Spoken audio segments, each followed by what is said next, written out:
Hi, this is Bob Moog at UG Studios, and today we have a very special guest, Mr. Alan Hassenfeld. How are you, Alan? Good morning, Nice to Bob. see you. It's a pleasure to be here. Alan is a longtime friend of University Games, and he is probably best known as the largest, are you the largest shareholder in Hasbro still? Yeah. A large shareholder in Hasbro. And his family started Hasbro. And one of the things I wanted to, and he was chairman of Hasbro and worked his way up from, what did you start out doing at Hasbro when you first started? I worked on the line. You worked on the line? And then I went to Hong Kong. I learned how to run an injection molding machine, a rotational molding machine. I loaded ships. I did everything. And then you worked your way up to VP of International, and you did that for several years. Yeah, VP of International, set up our supply chain, set up our licensing, because we were a very small company then, about $40 million. And then became president, and then when my brother passed away, I became CEO. Yeah. And then I avoided the curse of the third generation and turned it over to Al in 2003. That's Al Verrecchia, who was the CFO of the company. And then turned it over with the hope that Brian Goldner would, in 2008, take over. And somehow we were able to pass the baton without dropping it. Yeah, it's very unusual to have what was really a family business. It was started by your father and his brother, weren't they? No, it was my grandfather. Your grandfather. Who came to this country at 14, spoke no English, didn't have two nickels to rub together, and sold rags on the streets of New York. Wow.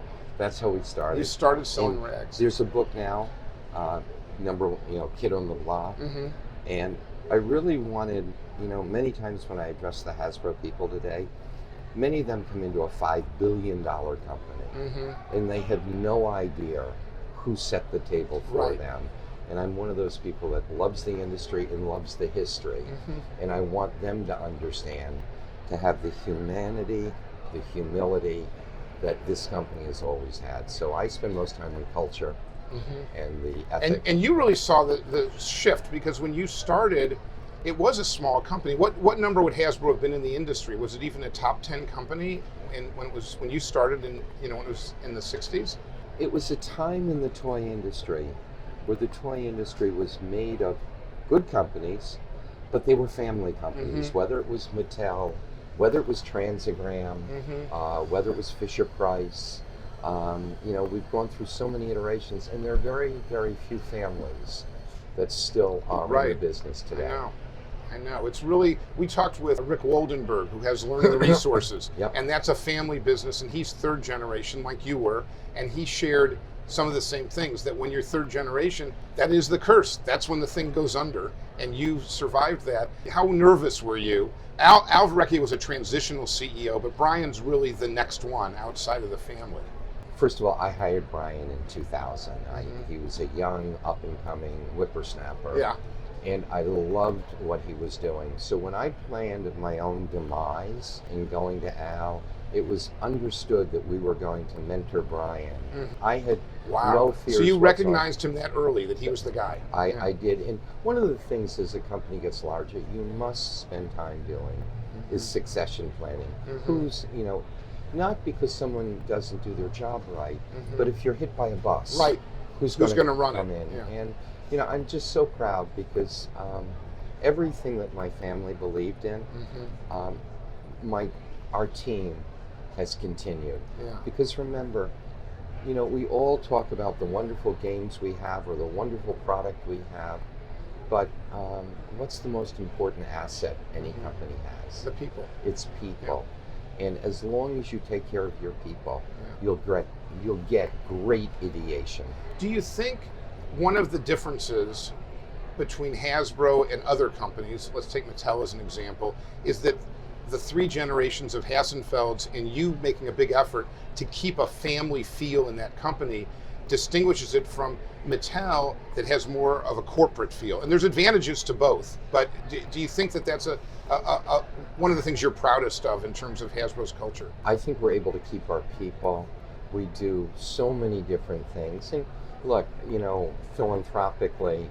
I'm glad you brought up philanthropy, because you are one of the biggest philanthropists, not just in the industry, but in the country. And you do a lot for the communities that you're in, and also other people around the world. And I don't know if you remember this, but my daughter was going to be a freshman at Brown, and I introduced her to you, and you took out your business card and you gave it to her, and you wrote your personal number on it, and you said, if anything happens and you need anything, Lydia, you call me. The most important thing, Hasbro, what I instilled years ago in Hasbro is something called what I call the triple threat, and other companies are doing it. Number one, you give philanthropically, and hopefully philanthropically, it's tangential to your business, i.e. the communities you live in, for good hospitals, good schools, whatever it might be. You also want to give in kind. It's very easy for us in this industry to give toys to orphanages, to foster homes, whatever, or disasters, whatever. But the third one was unique. We were one of the first companies, if not the first in America, to basically pay our people to do 4 hours of volunteer work in the community, and it was paid per month. And does everyone do that, or it's a volunteer thing if they want to do it? It's a totally volunteer thing. Good. But I would say about 70 to 80% of our people take advantage of it, and it's great. That's great. One of the things that I've sort of learned recently about philanthropy is people think of it as just writing checks. That's something rich people do. But one of the things you do that I would put under the category of philanthropy is the mentoring you do in the industry. And I am amazed, whether it's somebody working for me who worked for you for Hasbro 20 years ago, or we were talking earlier about Mary Cousin, and you take the time to have lunch or have dinner or answer calls. Is that part of your overall philosophy of how to make the world or the industry better? Let me put it to you this way, Bob.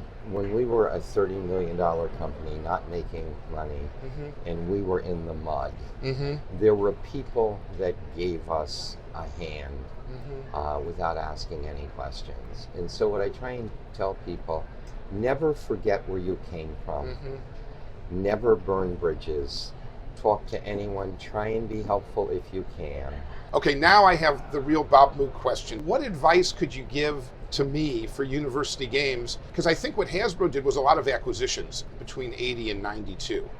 Is that the right road in 2020, or is there a different way? Or is it, or am I trying to do something that isn't worth doing? What, was the company, did you like the company better when it was a $40 million company than a $5 billion? No, I love, one of the philosophies that we had was, if we were going to acquire, try to acquire companies that might be on the monopoly board. And when I say the monopoly board, that are evergreens, that will stand the test of time.